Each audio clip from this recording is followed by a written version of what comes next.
is LBC from Global, leading Britain's conversation with James O'Brien.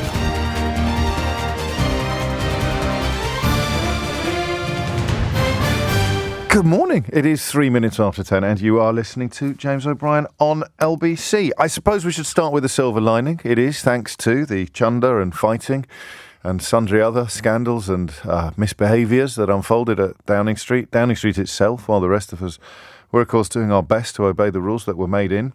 Wait for it. Downing Street itself. I suppose we should be grateful that the Chancellor is now embarked upon a desperate distraction exercise. It involves a complete reverse ferret upon something that they voted against all of 9 days ago in the actual House of Commons, a so-called windfall tax. And it would appear that a U-turn on his own policy is underway as well with regard to that ludicrous idea that they would lend £200 to the most needy families in the country to help them with fuel bills on the condition that the money was somehow repaid at some point in the future. So I don't know if that counts as a win, but it is yet more evidence that they don't stand for anything at all. They stand for nothing now, and they will fall for anything. And that's, if you like, all of the people that surround the Prime Minister. And I don't want you to abandon the programme if I'm about to describe you, but I think it now describes everybody who still supports him, doesn't it? You don't stand for anything. You stand for nothing, but you will fall for anything. Because if you will fall for yesterday's apology, then there's no depth to which you won't be led by him in a sort of desperate attempt to sustain support. I won't be using that phrase again in a hurry. And it's incredible to watch, and we need to keep our spirits up. So there's no point indulging in some of the anger, or there is a point in the anger, and the anger has a place. But there is a limit to how much you can do. I talked about this yesterday. If the person that you're shouting at really doesn't care, and you're shouting about absolutely incontrovertible evidence of epic wrongdoing, you're shouting about callousness and arrogance and death, and the person you're shouting at doesn't care, eventually you will sort of lose your thread. Eventually you will. And of course, when the person you're shouting at really doesn't care, he can make you look ridiculous. It took me ages to work this out. It took a wonderful piece in the Times earlier this week by Hugo Rifkind, actually, to that's how he gets away with it. By completely not caring, not even caring a little bit, by being utterly untouchable by any sense of self-doubt or self-recrimination. He is almost Teflon. He's armour-plated. It's like a superpower. And unless you suffer from a similar condition, I don't think you can begin to get your head around it. I can't imagine what it's like to live without a conscience. Even on the programme sometimes, if I give a caller a kicking, 2 minutes later I might say to Keith, was that a bit unkind? Do you think I was a bit unkind? Very occasionally I'll say, do you think we should ring them back? Make sure they're okay, say sorry. That's my conscience kicking in. Belatedly, perhaps, you might think, but it just doesn't happen to him, does it? Yesterday, if you watched that apology or listened to it on the programme, and you were a little bit puzzled by what it was you couldn't quite put your finger on, this is what I'm here for. If you couldn't, what is it about this apology? I know that he's it's not that he's not sorry. I knew he wouldn't be sorry. James told us he wouldn't be sorry. The little introduction I gave at the top of the programme yesterday unfolded, just like Brexit, in absolute technicolor. Almost every syllable of what I told you would unfold yesterday came to pass, culminating, of course, in this exhortation to move on and forget all about it. But I knew he wouldn't. I knew he wouldn't mean it. I knew I would be able to tell he didn't mean it. I knew there'd be the little deceiver's smirk dancing around the corner of his mouth as he pretended to be taking things seriously. I knew he wouldn't be able to keep it up. I knew he'd be standing up in the House of Commons saying stuff about how important this was and how seriously he took it and how he was determined to do better. And then, of course, he couldn't help himself. He called Keir Starmer Beer Korma, which is, I don't think, going to be troubling the Ricky Gervaises or the Michael McIntyres of this world when it comes to comedy script writing. But he can't help it. He proved to you he wasn't sorry, unless, of course, you're in the category of people that stand for nothing and fall for anything. He knows, you know, we all know it's boring now pointing that out. Another thing that adds to his armour. It gets boring pointing it out. Imagine if the crowd never accepted that the emperor was naked. How would the little boy feel? If he was still there now, after, I don't know, 10 years of royal parades. And the poor little fella, he's sitting there going, oh, look, Mum, Dad, he's still naked. He's still got, oh, shut up, will you, Johnny? He's got beautiful robes on. Everyone can see it. And the kid's still there. Imagine if that little ripple had never spread throughout the crowd, or if it had never got above, I don't know, off the top of my head, 48% of the crowd were perfectly clear that the fellow was wearing no clothes. Well, 100% of the crowd know that he's wearing no clothes, but 52% of the crowd persist in pretending that he is. What would happen to that little boy?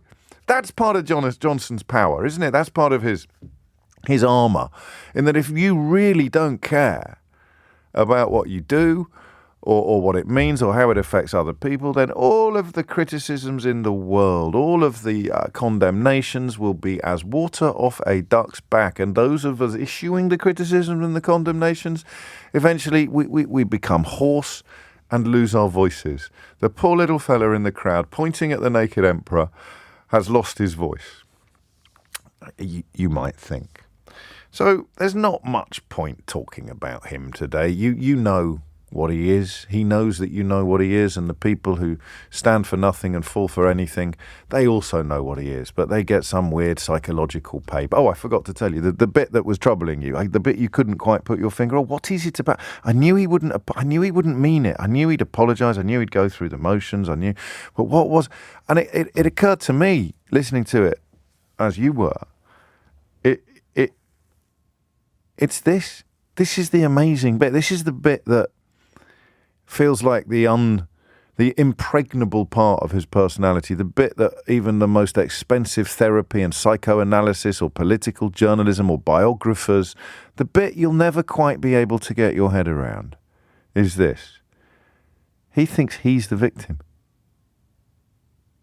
Right? Just going to pause for a moment to hear 1.4 million pennies dropping across the country. He thinks he's the victim. That's why you couldn't follow it.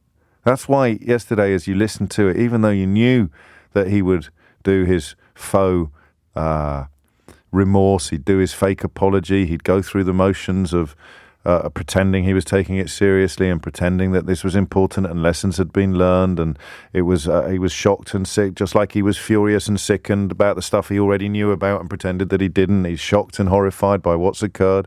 He'd say, I'm taking full responsibility, and then he'd throw his junior staff under the bus by saying, well, all the bad stuff happened after I'd gone, matron. I'd already gone back to dorm, matron, when all the bad stuff happened. I was there, matron. Yes, I was there. I was there in the very early stages of the shindig, jamboree, tuck shop raid. I was there in the very early stages of the tuck shop raid. But all the bad stuff happened after I had gone back to the dorm, matron. But nevertheless, I am going to take full responsibility for everything. Just run me through that again, would you, Prime Minister? You're taking full responsibility for everything while throwing your staff under a bus. Yep, par for the course. So you knew all that was going to happen.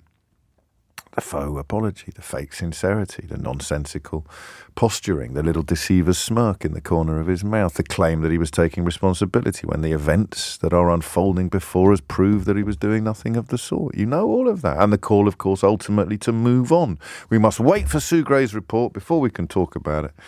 The events in Downing Street. We must wait for the Metropolitan Police's report. And then yesterday, at about 11:30, presumably for about 47. So obviously we didn't follow that order that you can only talk about it. I'm thinking about Tory MPs, who we will move on to in just one moment.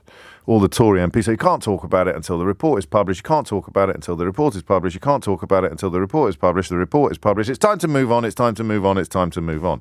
My thanks to Jason in Putney. We've mentioned Ricky Gervais and Michael McIntyre. Let's go for another one of the greats, Eddie Izzard. Jason tells me he had a famous sketch where he talked about pears, how they would be obstinately hard and unripe for days on end, and then suddenly and without warning, they'd turn into inedible mush. The window of edible, delicious peary ripeness was very narrow. It was so short it could be easily missed. That's just like the right time to talk about all the law breaking in Downing Street, the chunder and fighting. Too soon to talk about it, too soon to talk about it, too late. Too late now, time to move on. Time to move on. And of course, some people will fall for it. And of course, they will be led by the nose in many ways, by the sensibilities and editorial madness of the Daily Mail newspaper and a couple of others. But there it is. That's why, as you watch that apology for an apology, That apology for an apology yesterday, you couldn't quite put your finger on what it was that made it so creepy. You couldn't quite put your finger on what it was that made it so offensive, because you've seen all the rest of it before, but it was actual, genuine self-pity. A genuine belief that he should not be exposed to this sort of treatment because he is Boris Johnson. A genuine belief that somehow rules are for the little people and scrutiny is for the plebs. And that because this man, who as a child framed ambitions to be king of the world and was described by his own headmaster as genuinely holding a view as an 18-year-old, that the rules were not for him. He seemed almost affronted by the idea that he was expected to live by the same standards as everybody else, is exactly the same now in his mid-50s. And that thing yesterday that you couldn't quite pin down was the self-pity, the victimhood. The victimhood of a man born with more privilege than 99.9% of the country. He thinks he's the victim. And that's, I think, what left the Duper's Delight, it's called, isn't it? Duper's Delight. That little smirk. Coupled with a genuine belief that this shouldn't be happening to me, and therefore a genuine belief that the fact that it is happening to me is so grossly unfair that I'm the real victim here. I'm the real victim. That's where it came from. So we need a question, don't we? That's generally how phone-ins work, although we did somewhat fly in the face of the tradition yesterday. I won't be making a habit of that because hopefully days like yesterday won't be coming along on a regular basis. But let's talk about the Conservative MPs. So, I mean, you can name them if you want. I haven't got a list in front of me, but there was a veritable conveyor belt of Conservative MPs saying, I'm very unimpressed, but I'm going to wait for the details of the Sue Gray report to come out before I make a decision. And I think, and I'm quite good at this, but I'm far from infallible, I think there was enough ill feeling in the parliamentary party to actually get rid of him, all right? I really do. Both off and on the record, conversations suggested to me that if Sue Gray delivered a damning verdict, then he would be toast. For that, about a 2-week window, a couple of months ago, right? Before the Met Police got involved, actually. That may be significant. So all of those Conservative MPs who were adamant that if Sue Gray delivered a damning verdict, then they would do the right thing, they would act according to not just their conscience, but the mandate given to them by people who voted for them, and they would hold a corrupt Prime Minister to account. And Sue Gray delivered a verdict that said they were partying so much that cleaners had to come in the next morning and mop up vomit. They were fighting in the corridors. There were so many parties that sometimes multiple parties merged into each other. 2 became 1, as the Spice Girls famously sang. 3 became 2, as I don't think anybody's ever sung. But there were so many parties that they would merge into each other. Children's swings got broken.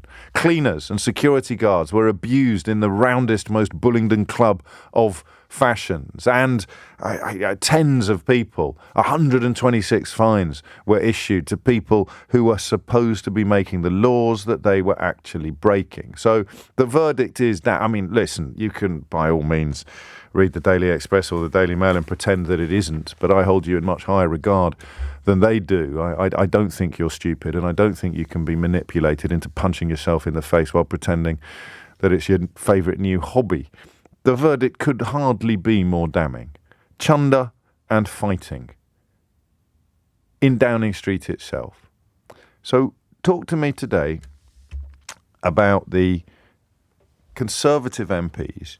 And we've done this before, and it can be entertaining, but also I think illuminating.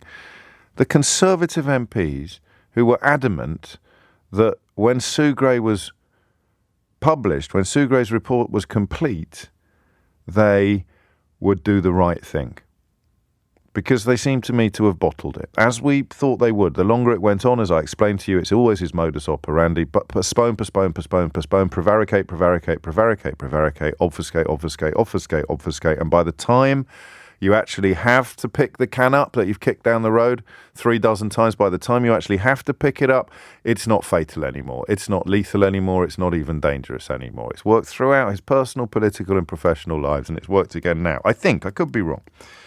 But the Conservative MPs who were prepared to do their democratic duty just 2 short months ago have now bottled it. And I want you to tell me why. And I'll take anything you've got, from political calculation through to moral collapse. 0345 6060 973. And do feel free to name them. Do feel free to check that perhaps your constituents MP was one of the ones that said, well, I shall wait for the report. Because they've got it now. And they were mopping up puke in Downing Street because they were partying so hard. I suppose I have to add to the list of reasons you might have for calling in. You might want to ring in and say, well, it hasn't actually delivered a damning verdict at all. Perhaps you have accidentally swallowed an entire copy of the Daily Mail this morning, and I am interested in seeing what comes out when you regurgitate it. So 0345 6060 973 is the number that you need. So there it is. The Anaraki question is, how would you explain a Conservative MP who was prepared to do their duty when the report was published, but has now, having seen an absolutely appalling, atrocious and damning report, bottled it? 0345 6060 973.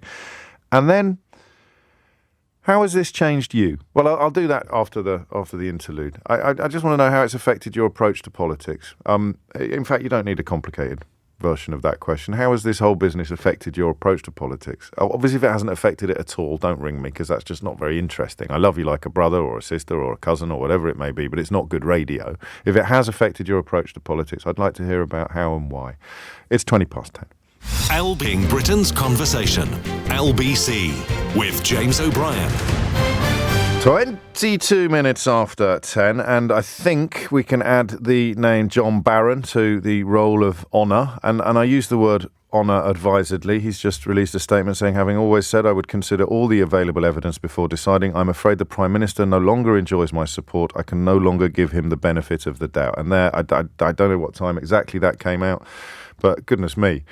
That is exactly the approach I'm taking to the big question of the moment this morning. What has happened to all those MPs who said they were going to wait until they'd seen the evidence before deciding what to do, and now they've been given absolutely incontrovertible evidence that Downing Street, presided over by Boris Johnson, was a vomit-strewn skip fire, and yet they're sitting on their hands. Respect to John Barron, although I don't think he'd mind me pointing out that it's come to something when a Conservative MP actually achieves a modicum of integrity compared to his colleagues by objecting to the presence of a lying, law-breaking cheat in Downing Street. That shouldn't really count as calibre, should it? That should count as absolutely standard. What's that you say? There's a lying, law-breaking cheat in Downing Street who presided over a culture of absolute carnage while the rest of the country was doing its level best to obey the laws that were made in that very building? Oh, you're calling for him to go, are you? Oh, I see. Well, have a rosette and a pat on the back. No, that should be normal, but it's not. And because it's not normal, credit where it's due. To John Barron, and I think to Tobias Elwood, to Julian Sturdy, and I think still from last time round to a chap called Peter Aldous. We'll add to that list as the morning progresses. Let's start with the question of why have they bottled it? Craig's in Liverpool. Craig, what do you reckon? Good morning, James. Hello, Craig. When you say, I listen to the show every day, and when you say don't get angry, I'm very angry. Okay, yeah. As you say, we all went by the rules, and he broke the rules. But I think what the problem is that them MPs have been bullied. Bullied? Bullied by Nadine Dorries and Zahari. The cheerleaders. Yes. That come out and defend them all the time. You're being quite generous. They might be sort of cheerleaders themselves. They've just got smaller pom-poms. But I think that's what it is. I think they've basically been told, these MPs who wrote letters, take them letters out, or your job will be gone. Or there's no prospect of advancement. Yeah, but they would have known that at the time. They would have known that when they sent the letters in, that if it failed, well, I suppose that's part of the answer. They sent them in believing it might work, and now they know it probably won't work. They'll take them out again because they don't want to be marked, targeted. There's no chance of promotion in the future. Maybe. But it's not the first time that bullying's happened in the Conservative Party. We heard about it last year with Priti Patel. Well, that was an actual formal investigation into allegations of bullying that were found to be completely justified, and in normal circumstances that would have been an immediate resignation issue. But in Boris Johnson's Brexit Britain, it's the report that gets ripped up, and it's the bloke that conducted the investigation that walks the plank, not the actual bully. True. But the thing as well, last night there was a 1922 committee meeting in Whitehall. Now this is on social media. I'm not going to believe everything on social media because you don't. Very wise. That he was making jokes. He was doing gags. He certainly was last time. I mean, the contrast between the fake contrition in the Commons and the duper's delight and the nods and the winks in private when he's only got his sycophants around him. It certainly happened last time, so it could easily have happened this time. But I briefly, Craig, because there's lots of people waiting. How many of them? Because none of us, you've got to be pretty... You remember at school, if a kid was getting bullied, and you wouldn't join in, but you really had to muster up something to stand up to the bully on someone else's behalf. Do you remember? So I just wonder how many people in that room are feeling rotten and feeling complicit and feeling shame and feeling guilty, but you wouldn't know it to look at their faces or the way that they're slapping backs and swapping glances with their colleagues. I'll say money, 0. Really? Well, I'm a more generous man than you, Craig. I'm a more generous man than you. Because I have to believe that some of them are. They're the ones that might break cover. You have to have, I would have thought, 50 people in that room who can smell what the rest of us can smell, who can see what the rest of us can see. Hey, there's only 2 choices left now. Particularly if you're part of the 2019 intake. Did you not realise that you were hitching yourself to a liar? Or did you not care? And if you didn't care, fine. But if you didn't realise, you should be more cross than anybody. Thank you, Craig. Sarah is in Northwood. Sarah, what do you think's going on? Oh, hi, James. Hello, Sarah. I had an interesting thing. Did you? Firstly, I wish I could have one of those. Carry on. Okay, well, I'm incredibly angry. I think, being a healthcare worker, the first wave was incredibly scary. Of course. I remember telling my children where the will is in case I ended up in hospital and didn't make it. Gosh. And so it was that scary. Oxygen may be running out, drugs were running out, pumps were running out. Yeah. This was incredibly serious. Nobody really realised. And my theory is, why were they angry at the time? Yes. But not now, is that I feel that the culture in Number 10 wasn't isolated to Number 10. The culture in Number 10 is right across politics. And I'm not going to be partisan about this. I think it was right across politics. Because they don't realise the gravity of what a pandemic does and is. They saw it as another political football to kick around and another point-scoring exercise rather than something of just epic importance and gravitas. I think there were, to be fair, plenty of politicians who did understand. I mean, one thinks of the ones with medical experience. I spoke, just off the top of my head, to Rosina Allen Khan during lockdown, and she was doing shifts in A&E. So some of them clearly knew, but the idea that lots of them didn't. But even then, when it emerged, and I'm thinking more about the MPs who were angry 3 months ago or back in December or whenever it was that this story began to gather pace, and they said, I'm going to wait until the report comes out. The report's come out, and it reads like a sort of National Lampoon's Animal House, and yet they haven't seen enough to do what John Barron has done this morning and say, right, that's it, I've read it now, I can't give him the benefit of the doubt anymore, this is all on him. Why have they bottled it? Why have they sat on their hands? Well, I can only think that they are worried that if they put their head above the parapet, then they might be the next ones investigated or thrown under the bus. These things happen all the time. And, one of the things that makes me incredibly angry is that, we didn't know how transmissible this virus was. No. Parties and drinking and, they're putting their lives at risk, their families' lives at risk. I mean, Barnard Castle was the perfect example of throwing the rule book out the door. And, exactly. This is, I think a lot of, there's people in the country that followed the rules, there's people in the country that didn't follow the rules. Yes. Some got caught out and some didn't. And I think right now, if any of those who were angry then put their head above the parapet, they will probably be thrown under the bus.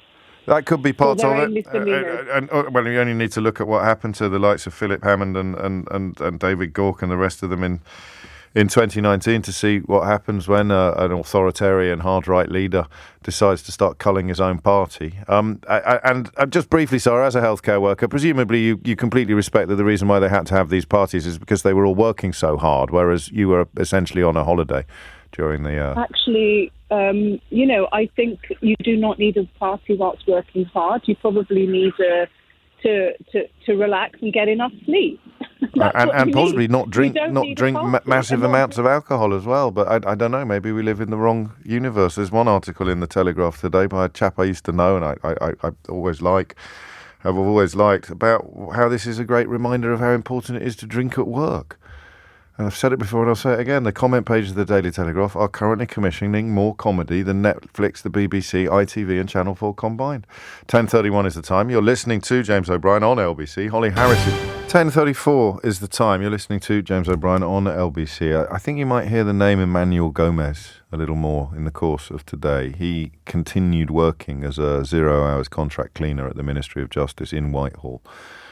Despite having COVID, carried on going to work. We spoke about it at the time because he couldn't afford to survive on the statutory sick pay that he would have received. And to learn that people like Emmanuel, who subsequently passed away, he died shortly after being helped home by a colleague. The more you learn or the more you read about how people like Emmanuel were treated inside Downing Street, essentially treated in exactly the same way that members of the Bullingdon Club have always treated the people who have jobs looking after them or cleaning up after them. The mystery of how Conservative MPs can still fail to act deepens. Remarkably, as you just heard in the news bulletin, another one has found his conscience, found his courage, and I do think you need a bit of courage to do this for the reasons that the last caller just touched on, that you are putting your head above the parapet. But this is David Simmons, who has said, I listened to what the Prime Minister had to say at Prime Minister's Questions, and his statement and the 1922 committee yesterday following the publication of the Sue Gray report. Having reflected on what he said and the views of constituents and my Conservative association, it is clear that while the government and our policies enjoy the confidence of the public, the Prime Minister does not. Accordingly, it is time for him to step down so that new leadership can take forward the important work of the government in ensuring that our people and country prosper. I am asking, by complete coincidence, I should probably have realised there was a chance that this would happen while we were on air, but it's great that it is for our purposes because, we'll be here. Mystery Hour's coming up at 12. I'm hoping to take the Rishi Sunak statement live, as long as it doesn't clash with Mystery Hour. There may be more. So we're sitting here literally doing a phone-in about why are more Conservative MPs not doing what is obviously their duty, especially the ones that said they were going to wait until they'd seen the Sue Gray report, because you've seen it now. And as, in the space of this morning alone, David Simmons and John Barron have clearly concluded it contains more than enough reason to call for the Prime Minister to resign. So what explains the cowardice, if that's a fair word to use, of the rest of them? The querulousness or the caution? I don't know. Caution is a kind of word. So what explains the cowardice and or caution of the Conservative MPs who said, no, we need to see the Sue Gray report. Now they've seen it. It's a vomit-strewn debacle, and yet on their hands they continue to sit. Brian's in Loch Lomond. Brian, what made you pick up the phone? Quite frankly, I think the Conservative Party... Just going to try and sort your phone out a bit, Brian. I don't know if you did something before you got on air, but we need to have a clearer line than that. Let's go to Coventry. Ven's there. Ven, what would you like to say? Hi there. Hello, you Ben. asked the question, how's it changed your view of politics? Yes, I did. And this has made me maybe put two and two together. You talked about the can kicking down the road and it becoming less toxic. Yes. And I think that is how Boris Johnson and much of this government have taken most issues. They kick the can down the road in the hope that it becomes less toxic. Yeah.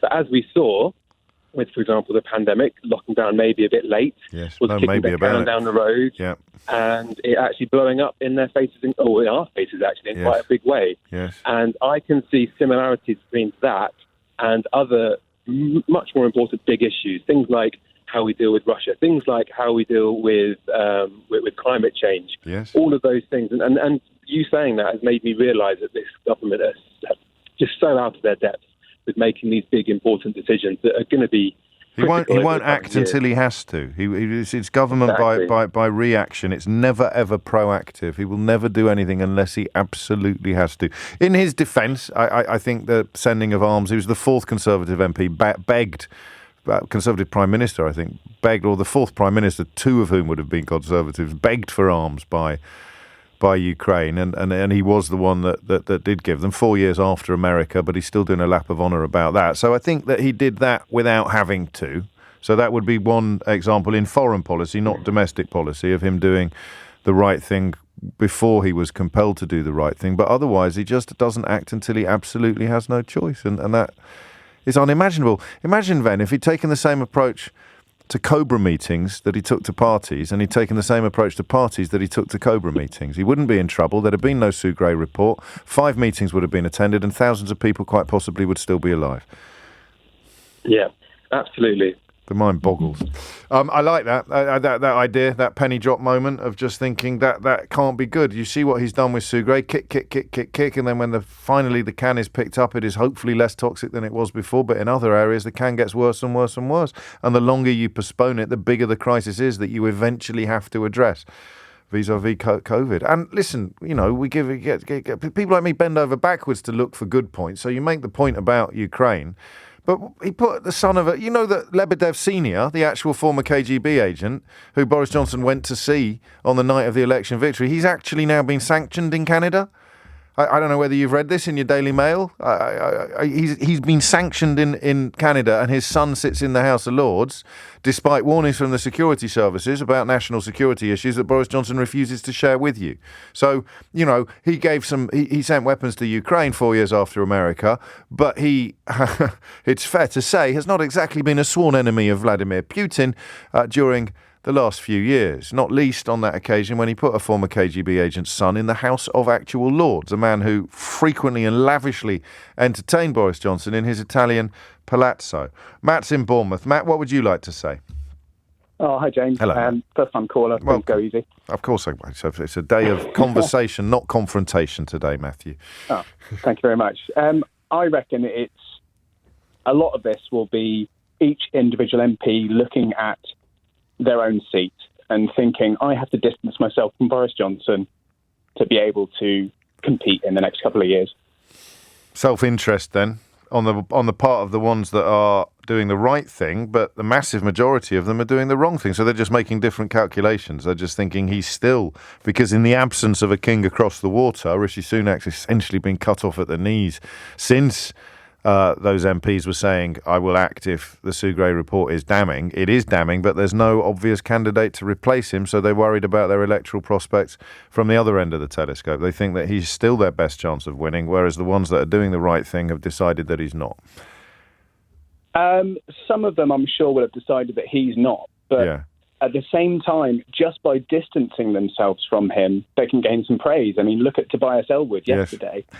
Yes. In essentially what he's done is distance himself from Boris Johnson so he could pick up some Conservative voters again who decided against Boris Johnson, which helps his seat, which in effect actually helps Boris Johnson.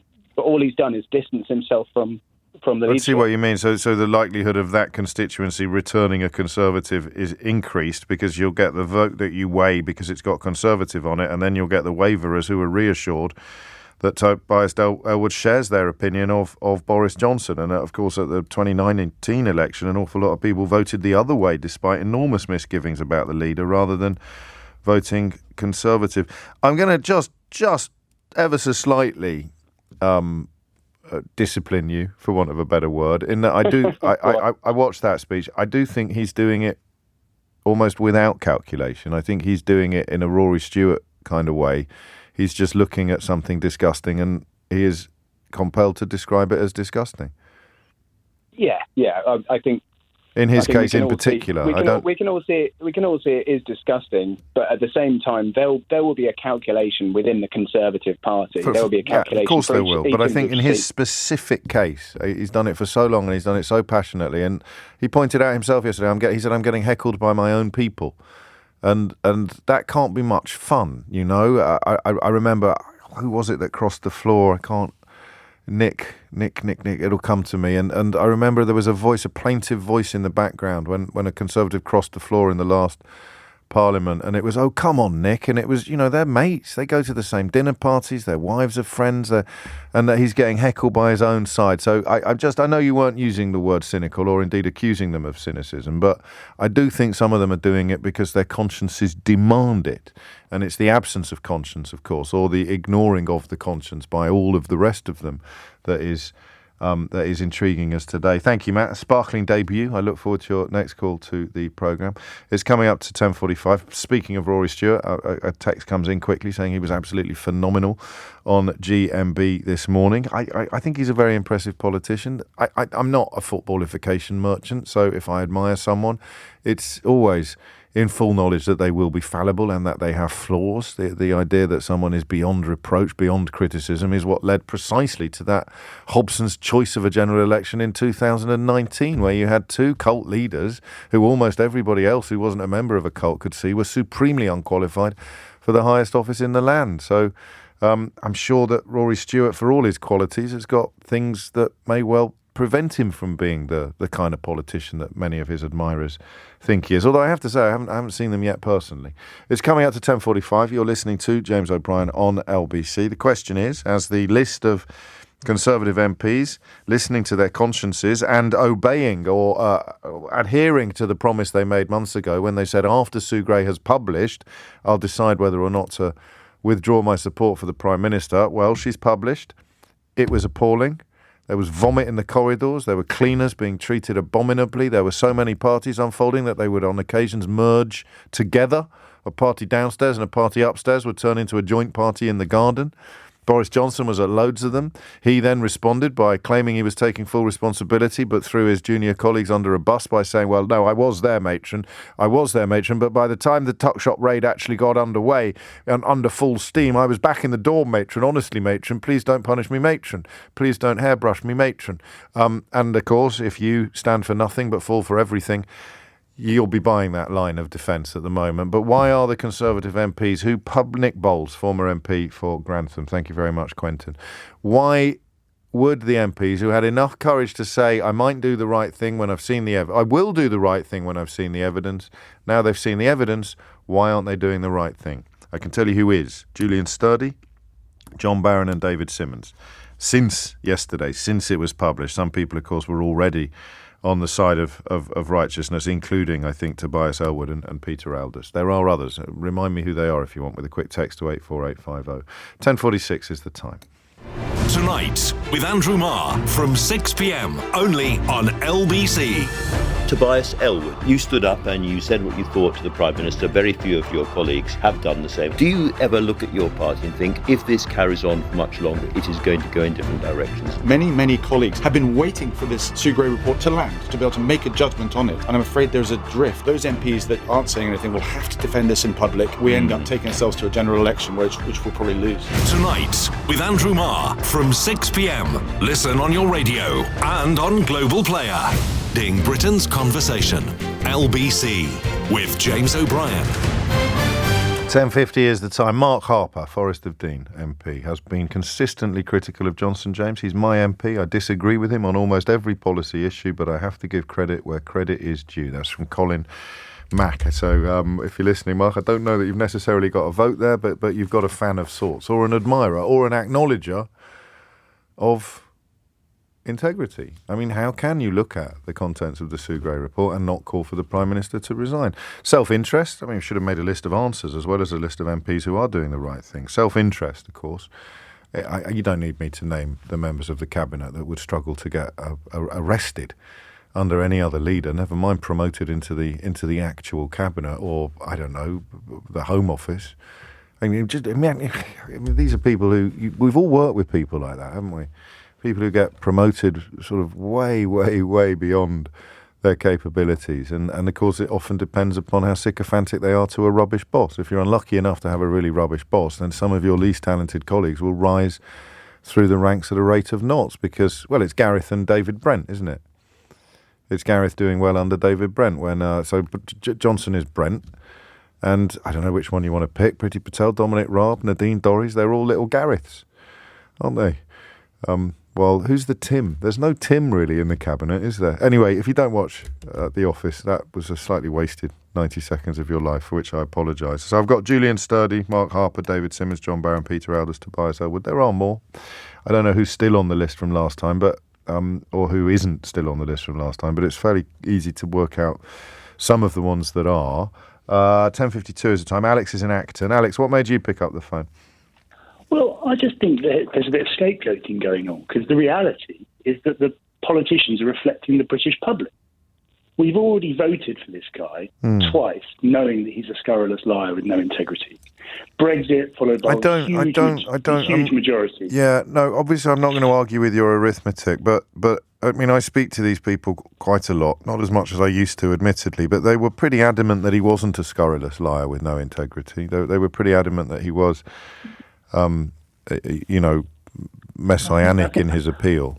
I think his parenting record sort of speaks for itself. To you and me it does, and to people who genuinely care about parenting issues, as opposed to people who simply pretend or who turn a blind eye when it's someone they like behaving abominably, like a sort of character from a Jeremy Kyle episode or Shameless. So it's not that. And I understand your point, but I'm not talking about them. I'm talking about the MPs who publicly said that they were minded to do the right thing when the report was published, and I believed them at the time. I really did. And so it's the question of why they have now decided not to do the right thing.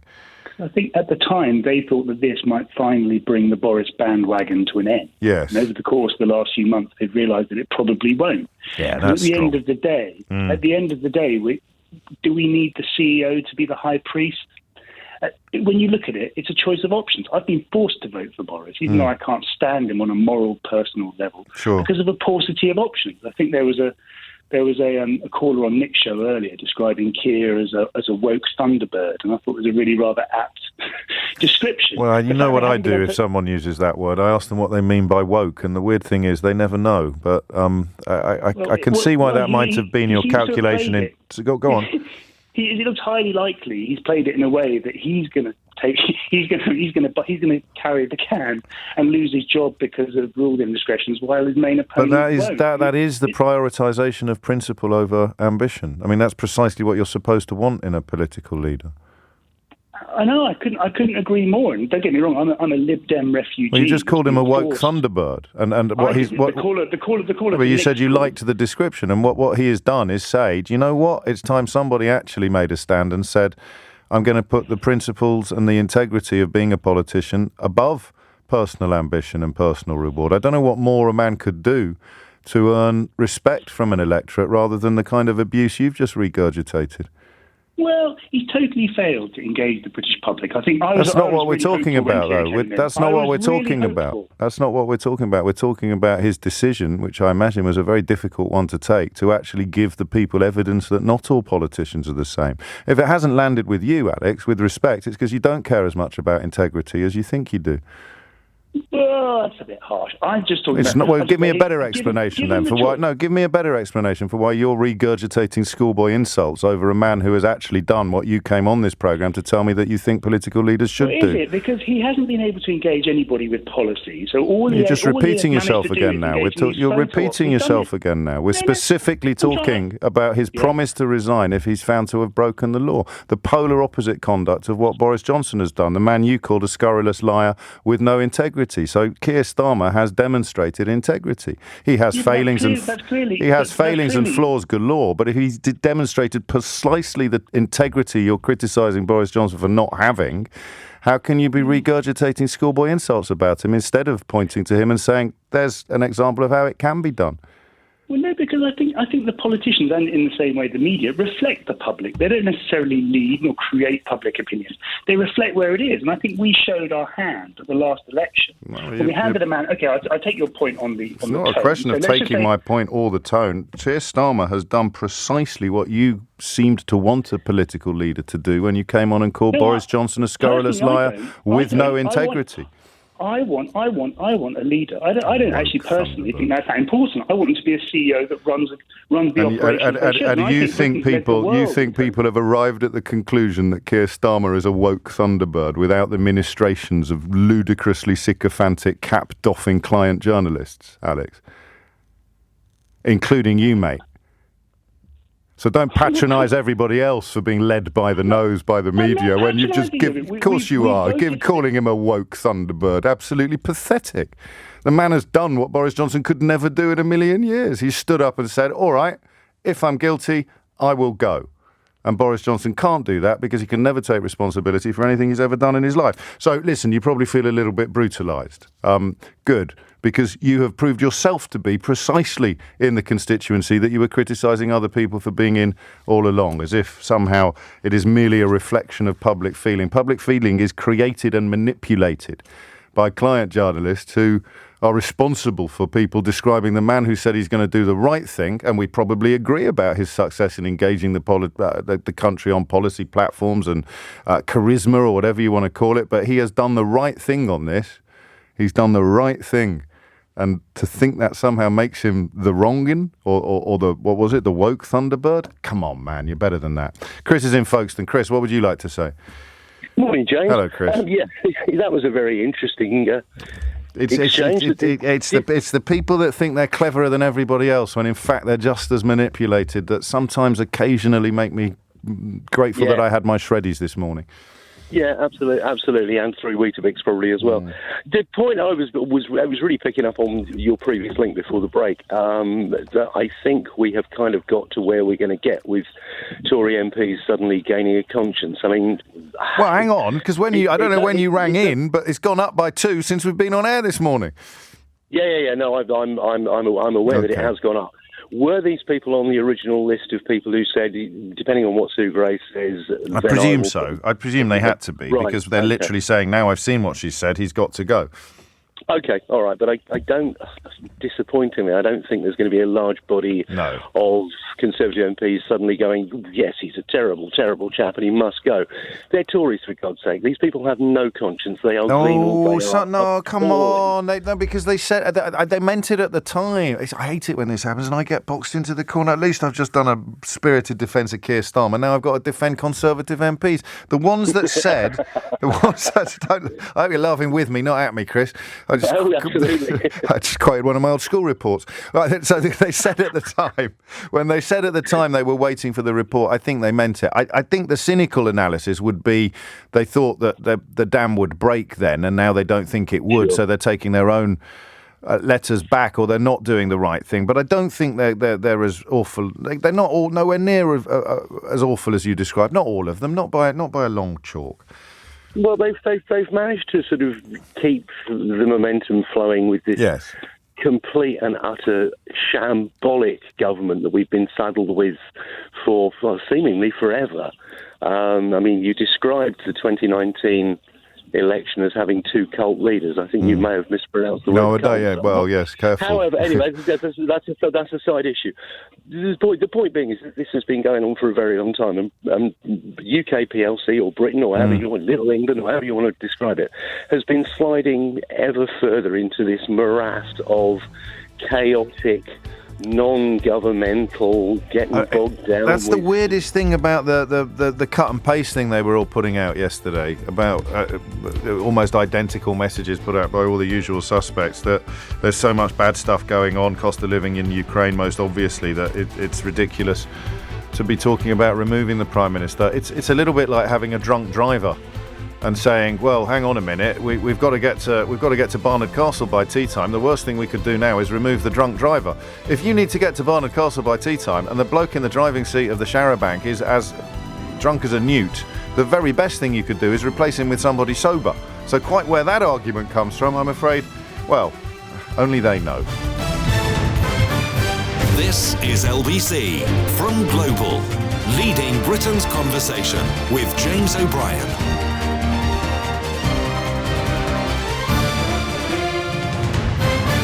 It is 4 minutes after 11 and you are listening to James O'Brien on LBC, where a complete change of pace next. I don't know about you, but I can talk about this stuff until the cows come home. I find it endlessly fascinating, but it's not, is it? Or rather, it's a little bit navel-gazing.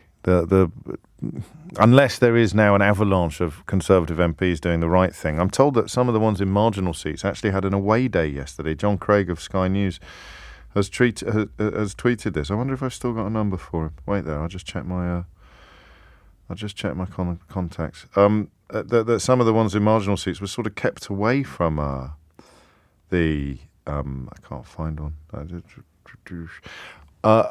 Events of yesterday, kept away from the Sue Gray report and the opportunity to criticise the Prime Minister, and they went off on some luxury away day with catering by Marco Pierre White at some fancy hotel. It says it all, really, doesn't it? I hope no one threw up.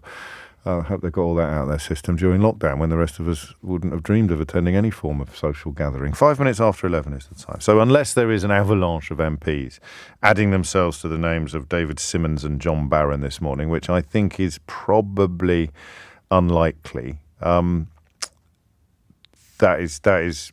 I'll leave the next conversation about so-called Partygate to Sheila Fogarty. We've got Mystery Hour coming up at 12. And Sunak's statement, roughly in the middle of that, so we'll get Theo to listen to it on our behalf and bring us up to date with its contents. It's just really, the big question is, how many U-turns will it contain? Looking pretty much 100% certain that they're going to U-turn on the thing they voted against about 9 days ago, which was the windfall tax. All obediently traipsing through the lobby to vote against a windfall tax 9 days ago, and now they will be cheering the Chancellor for announcing one today. And then slightly less certain is whether or not there'll be a reverse ferret on their own policy of giving people a 200 quid loan to help themselves with energy bills while calling it a grant, which of course it can't be. It cannot be a grant and a loan at the same time. It is either a grant or a loan. If it is a loan, you need to pay it back. If it is a grant, you do not need to pay it back. And there are reports that he may change it from loan to grant, which begs the question, of course, of what's he going to call it now? Because if he called it a grant when it was a loan, what's he going to call it when it's actually a grant? He can't call it a grant because then people will think it's still a loan. It's almost like these people haven't got a bloody clue what they're doing, isn't it? Seriously. Well, why shouldn't we call it a grant? Well, because if at some point in the future, Rishi Sunak, you decide to actually give people a grant, the fact that you called a loan a grant is going to mean you're going to have to invent a new word to describe the grant that's actually a grant, because you can't call it a grant because you called it a grant when it was a loan. Are you still with me at the back? What word might you use? Gift? They'll call it a gift. They'll call it a gift to the British people, or a present. 7 minutes after 11 is the time. That'll be 200 quid coming from the public purse, of course, presided over by a man who last week, I'm told, spent 10 grand on a private helicopter to take him to a Conservative fundraiser of his own money, not taxpayers' money or party funds. Where are we? The story that actually intrigued me the most this morning, it was in the newspaper yesterday, but I heard it on a different radio station this morning, and you're going to need a completely clean palette now. We're coming at this from a standing start. John Amaechi, who's a pal of mine, I'm proud to say, he tweeted something this morning about if you're not going to tackle racism because it makes you feel uncomfortable, tough. As in, tackling racism is bound to make you feel uncomfortable. It's why invitations to call Keir Starmer woke are taken up with such alacrity by people who would rather not think about difficult issues. And I don't know quite which story it is over the last few years. Bribe, a lot of you are suggesting. Bribe would be a much better word. Bribe's good, except we need this, and it should have happened, and it deserves... No, bribe's not good. Call it a shaps. Just a pocketful. We'll just call it a gift.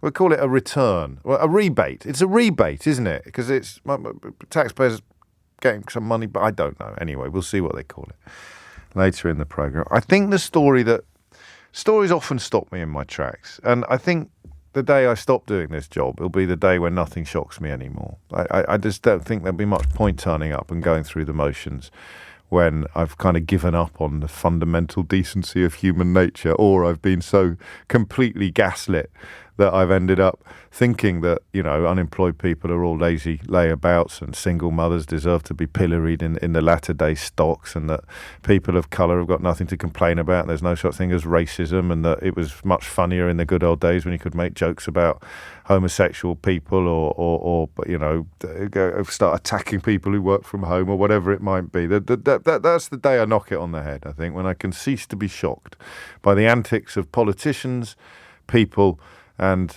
the media. Because I think the story that shocked me most recently was the 14-year-old girl who was strip-searched while menstruating by Metropolitan Police officers in her own school. And it may be that could have happened to a white girl, But as far as I'm aware, it hasn't. There was another story yesterday featuring a 13-year-old autistic girl, also black, also strip-searched, also menstruating. And these are the times where the temptation to pop your head under your wing, if you were an owl, the temptation to bury your head in the sand is actually pretty huge. Because, number one, you don't want to start climbing a mountain so high and so steep. You'd rather pretend the mountain isn't there. And number two, however hard you work and however far you climb, you're not going to get anywhere near the top of the mountain. You're not going to make a meaningful difference in the short term. You're not going to change anything. You're not going to be able to do anything, whether you're listening to a radio program or presenting it. We're not going to be able to do anything to reduce the likelihood of another 14 or 13-year-old black girl being strip-searched while menstruating in her own school in the course of the next year or 2 years. I don't think we are, anyway. But you have to try, and that I think is what John was talking about this morning when he said tough. It is going to make you feel uncomfortable. And, of course, the effort put into denying the existence of prejudice is one of the few things you could point at the current government and say, oh, that's something they stand for. They even commissioned a report denying the existence of racism. And of course, then they find somebody of colour to come forward and espouse that view. And I've really struggled to identify that or properly to articulate that because you have to be very careful. If somebody of colour comes forward and says there's no such thing as racism or I deny the existence of institutional racism, as a white man, you have to be respectful. You have to be polite. You can't deploy perhaps some of the epithets and some of the criticisms that other people of colour may deploy. I don't think that would be remotely appropriate. And I finally worked it out, would you believe, last night. It's a bit like someone telling you that cancer doesn't exist because they've never had cancer.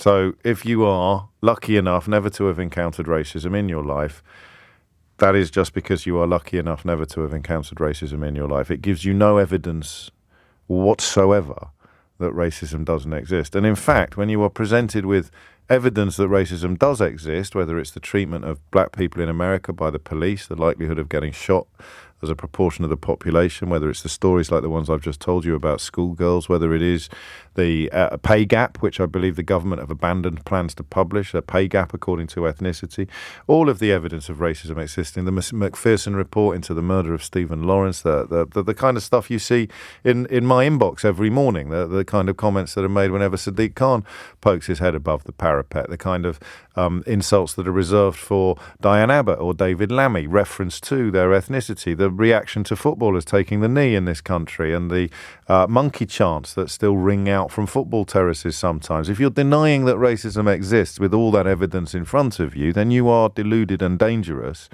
But if you're doing it because it's never happened to you and you somehow lack the ability to imagine what it must be like for the people that it has happened to, then you are lucky. You are lucky to lack that ability. You're lucky to be devoid of that empathy. So the way I now rationalise the people that the Conservative Party and the right-wing media wheel out to claim that racism doesn't exist or that it's all very woke and exaggerated, they're people who've never had cancer claiming that cancer doesn't exist. And just imagine how offensive that must be for people who are currently in chemotherapy. It's not cancer. It's just a consequence of not praying enough or a bit like COVID deniers. Remember people claiming that coronavirus was a hoax? Imagine people doing that with cancer. That is, for me, the equivalent of wheeling out a government minister, a black government minister, to claim that institutional racism doesn't exist. It might be more subtle than that, but that works for me as an explanation. I know what you're thinking, James. It's 14 minutes after 11. We've got no idea what the story is for the next hour. I'll tell you. Women of colour feel forced to change their behaviour and names because of structural racism in the workplace. 3/4 have experienced some form of racism at work, while just over a quarter have faced racial slurs. This is a new report by the gender equality organisation, the Fawcett Society, and the race equality think tank, the Runnymede Trust. 2,000 women of black and Asian heritage, more than 1,000 white women across the UK having their experiences compared and contrasted. And a majority of women of colour felt they needed to hide their identity at work in some way.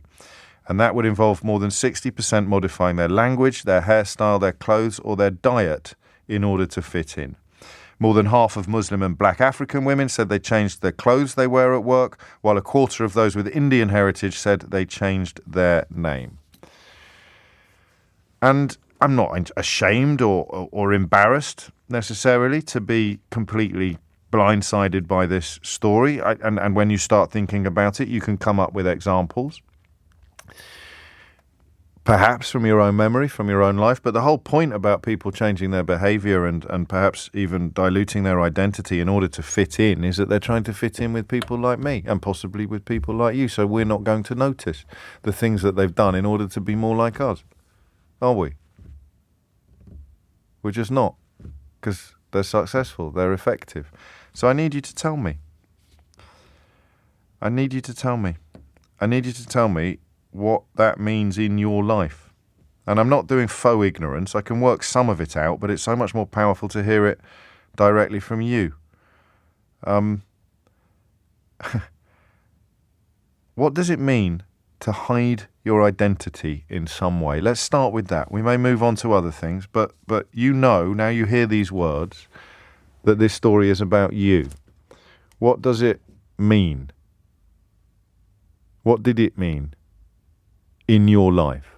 So you are hiding your identity at work. I want to know what that involves, and I want to know why you are doing it. And if it makes me feel uncomfortable, and if it makes me look back over my career and think, oh my days, I should have realised what was going on there. And I'm, in the first instance, going to confine the conversation to women as well. 0345 60 60 973. So we're looking at a majority of women of colour who have hidden their identity. They've felt the need. So I need the what of it and the why of it. What does that mean? That you felt the need to hide your identity at work? Where does that need come from? Does it come from without or within? Or is it both? Or is that an unfair question? You know, on topics like this, it's very much a school day for me. But I always think of empathy as beginning with imagining what it would be like to be in somebody else's shoes. What would it be like to hide your identity? What would that mean? What would that involve? And what were the pressures that were brought to bear upon you, either by others or by yourself, that led you to hide your identity? Hit the numbers now, you will get through. 0345 60 60 973. And if you're kind enough to listen to the programme on a regular basis, then you'll know not only that I need a bit of help with subjects like this, but also that I need you sometimes to hold my hand. 0345 60 60 973. It is 20 minutes after 11, and it is one of those headlines which you either gloss over because it feels like too heavy an issue to open, or you look at it and feel confused and in need of help. Women of colour hide their identity over racism at work. What could that possibly mean? And then if you were a bit glib, you might say, you mean you'd change your name? And you read the article, and yeah, apparently it does mean sometimes that you will change your name. So it's about, I suppose it's about fitting in. But if you're changing yourself, then you're not fitting in, are you? You're changing yourself, pretending, and indeed hiding your identity. So I am an ignoramus in this field, and I would like to know what it means in your life. Let's start with Arja, who is in Walthamstow. Arja, what made you pick up the phone? I think it just really resonated with me. So I was talking to your producers, and he asked the first time I had to do it. And I remember the first time I had to do it was when I was 17. So I was part of like a gifted and talented program at college. Yeah. And I got a 6-week internship at a financial tech company. Okay. And I was the youngest intern there. So I think there was probably about 40 interns on that intake. Right. And then there were 3 of us that were black. There were 2 black girls, 1 black guy. Yeah. The other black girl came in with braids. And my mum had told me not to come in with braids, that I should make sure my hair was straightened and it was in a ponytail. So that's what I did. And I just remember for that I think it was the first 3 days, everyone talked about her hair. And it was almost like she was like an exhibit it was like, oh my goodness, what's that? And how is that done? And can you take it out at night? And it just meant that the entire time she was meeting people in the firm. So it became, I mean, they weren't being rude or racist, but they were treating her like an object of curiosity. Yes. I'd never thought of that. And for me, I remember going home and telling my mum, and my mum was like, that's why I didn't want you to do it, because of course, you want the focus of your first 3 days being the opportunity to make an impression, the opportunity to get to know people, not, some element on your body or your person being the focus and distracting from whatever you're trying to do. And I remember she had her hair done, and as a black woman, I know that when you get braids done, it takes hours. Sure. You would never, ever, ever take out your braids after 3 days. It's just not something you do. On average, you keep them in for about a month. Right. On day 4, on Thursday, she came in without those braids. Good grief. So you were both hiding your identity. Did you wear braids normally? Would you normally? I would normally wear braids. So you were hiding your identity. I mean, identity feels like a very big word to describe a hairstyle, but of course it's a hairstyle that is in large part cultural. It has a cultural heft 100%, to it. 100%. And I think also, that's one side of it. The other side as well, as a black woman, I completely changed the way I speak at work, to the point that working from home with my husband over the pandemic, it's become an ongoing joke where once I dial onto a call, he's like, oh, okay, yeah, it's that part of her that's come on again. And it's because, I'm now 32, I've been working for, over a decade. Yes. Over the years, I've seen that I get away with less blunt language than my white female peers. How do you mean? There are things that, so I found that if I say no, in exactly the same way as my, white counterpart would say, it gets received less, it just gets received badly.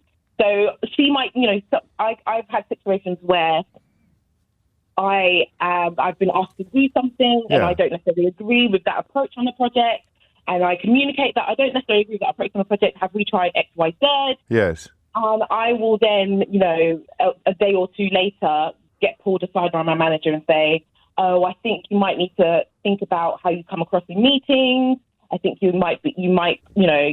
Are we talking about a perception of aggression here, or am I misunderstanding? Yeah, it's that my no or my yes or my let's think differently has to be far more eloquently managed than one of my really good friends, and we became really good friends at work. She's a white girl from up north. She swears at work. Yeah. She is super blunt. She's straight talking, and that's why I love her. I could never, ever dream of saying and speaking the way she speaks at work. What is attributed to her as kind of her northern charm is attributed to me as difficult and black and aggressive. Wow. So when I read, have you heard this? Have you heard it? That's absolutely lovely. Please don't apologise. Have you seen it before, counted like this? Let alone just simply being seen. To hear about this research, to hear about this report. I don't know quite what word I'm looking for. Does it come as a relief? Does it come? It's not a revelation. It's the opposite of a revelation. But is it reassuring to see it being counted? Honestly, I'm a bit. When I hear things like this, I get a bit nervous because there is a segment of society, like you were saying earlier, that have never experienced this, right? They've never had to do it. And so that it's foreign to them. But if you explain your experience, they are able to empathise and try and understand. Then there's a large swath of society that have never experienced it, and because they haven't experienced it, it doesn't exist. And when reports like this come out, I find that segment of society gets really, really loud and pushes back a lot. And so you're waiting for the backlash. A story like this, and you're waiting for the backlash, and you're waiting for the low level or even high level racism to come out in a response to a story about racism. It's very odd, isn't it? My inbox isn't quite the sewer that it used to be, but I'll see if I can find a couple just to highlight your point. Here's one. Why is it you never hear our huge Chinese population causing a fuss over anything? That's, I suppose, quite low-level racism, but it is. And that's the whole kind of model minority, right? So yes, of course. If you keep quiet about your suffering, then that's a good thing. Yes, I know. I don't know where else we would be okay with that, telling someone that if you're going through something difficult, if you're going through trauma, or if you've experienced something negative, it's better not to talk about it because you inconvenience other people with the truth. It's such a weird way of thinking about things. And personally, I'm at a stage in my career where I'm a senior leader, so I'm in the position to affect change. And I can see, to give some colour to the conversation, right. I can see the difference between the experiences of the graduates and apprentices that join my firm now, yes, and what I had to go through. So it's not as hard for them, which is a good thing. Of course it is. Progress is a good thing. Or, of course, it is evidence of uncontrolled wokery that must be resisted at all costs, depending upon which category you're in. But the category you refer to is when you say you're worried about stories like this because you know what the backlash will look like, and it's not confined to the inbox of a radio programme. It's going to be in newspaper columns, and you're going to have the nods and the winks from broadcasters about what are they moaning about now, why are they complaining now, what about me, and of course it's not mutually exclusive. All sections of society have problems, but for some of us our problems don't include racism, either subtle or explicit. Arja, thank you. A compliment to the quality of your call, that you've taken me all the way up to the news. So I'll be with Sarah first, after the very latest news headlines with Holly Harris. 33 minutes after 11, Matthew Holhouse of The Economist has just picked up on one of Dominic Cummings' old blogs that adds an interesting perspective to the so-called Partygate scandal. This is Cummings writing. This is what winning political campaigns look like. There are hot women and beer and pizza and music in the office on Friday and Saturday night because the place is bursting with energy, and they enjoy kicking their opponents down the street at 10 p.m. on a Saturday night when the other side are in work-life balance mode.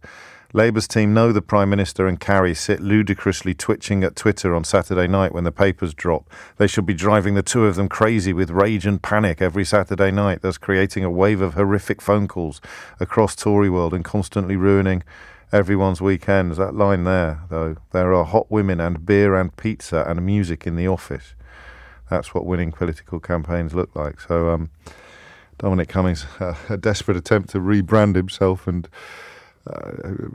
rid himself of any responsibility whatsoever for putting Boris Johnson into Downing Street, continues to provide enormous entertainment.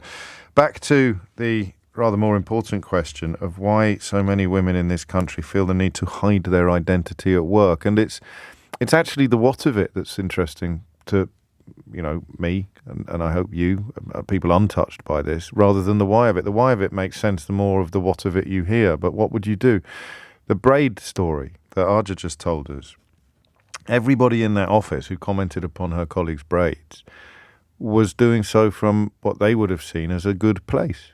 They would have seen that expression of curiosity or interest, or I'm interested in knowing more about it. But for the person with the braids, the only person with the braids in the office, you become an object of curiosity. So 3 days later, you take the braids out. I don't want to be the person with the braids. I want to be the person who got the highest marks on that test, or the person who did the best in that assessment, or the person that came up with that idea. And I get that.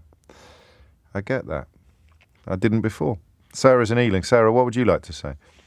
Thanks, James, for taking my call. You're very welcome. Bear with me, I'm a bit nervous. Oh, it's only me.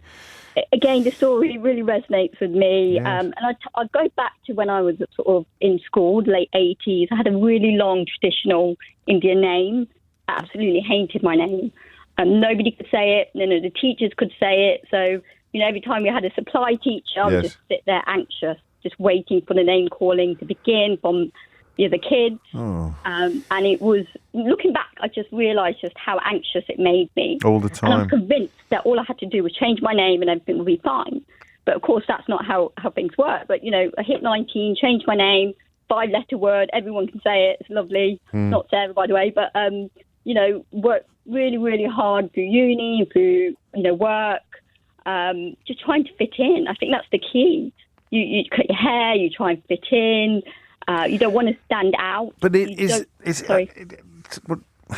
I struggle sometimes with a full understanding of these sort of stories because I have this great idealism or naivety where I imagine a world where it wouldn't matter. So a world where I might comment upon your name, but you might comment on mine. Do you see does that make sense to you? I know we don't live in that world yet, but as an Irish person, if someone comments on my Irish name, it carries none of the baggage that it carries for you, does it? There's no suggestion of exceptionalism or exoticism or whatever it is that you feel you're being singled out for, and you don't want to be singled out for it. That's what we're talking about. Exactly. And what it is, you get put into a box. Yeah, right. Now, yes. I've worked with various people who just make stereotypes of your name, of the way you work. And what you do, it's almost sort of imposter syndrome. So you do start working twice as hard, got longer hours, trying to prove to yourself more than anything that you're good enough to be there at that table. And even if people have sort of put you in that box, you try and fight it as much as possible. It's numbers. I mean, if you were in an office where your ethnicity or your religion was better represented, would it get better or not? Absolutely. Right, yes. I think so, absolutely, because you could have those open dialogues with people. Yeah. I mean, the place I work at the moment, it's not like that, unfortunately. And the company is trying, and I'm sure lots of companies are, but it's and then that gets attacked as being woke and unconscious bias training. And why on earth are you trying to make the workplace a better place for everybody? Down with that sort of thing. It's mad, isn't it? It really is. So I mean, I can understand name changing. How did your mum feel when you did that? Well, it was a bit strange because I internalised it so much. I just went and did it, and they were fine about it. You know, I've been blessed with so much support from my family. Oh, that's nice. To be the person that I want to be. There's generational differences as well, of course. They would probably have shed more of their identity to fit in when they were younger than you do in this day and age. Certainly with names, I'm surprised to hear someone so young doing the full name change, because it's something that I would have associated more maybe with your parents' generation. But what else, while I have you, might you, like at work in particular, is it just things that you're not doing as opposed to things that you are doing? Well, I've been a bit of a U-turn. I was just telling your producer that, come lockdown, I almost felt like I went back to my culture, and just being who I am. I mean, the trouble is when you try and be somebody you're not over many years, your 20s and 30s, you actually get penalised by your own ethnicity. So, I've been called coconut in the past. Right. Because you try and fit in so much. Yes. So the lockdown it was almost like them pressing this pause button for me, because I went back to all the things that mattered and that were really deep down, actually. Wow. I deep. So I feel like a different person in some respects. Oh, that's lovely. I mean, actually, a lot of people did that during lockdown, but it depends what it is that is deep down, isn't it, that you haven't paid much attention to, whether it's communing with nature or whether it's communing with your own history and your own identity. Lockdown gave us an opportunity to pause, I think, and look at the world differently. So you're in a better place now than you were before. I feel stronger for it. Oh, yeah, fantastic. Absolutely. And I feel bad now calling you Sarah, but it's the only name I've got, so that's the name. Right, that's what I gave. Thank you, Sarah. 11:39 is the time, and as she says, James, I remember that really that should probably be Seamus, given that James is an anglicisation of what would have been, I think my grandfather was a Seamus, or at least my great-grandfather.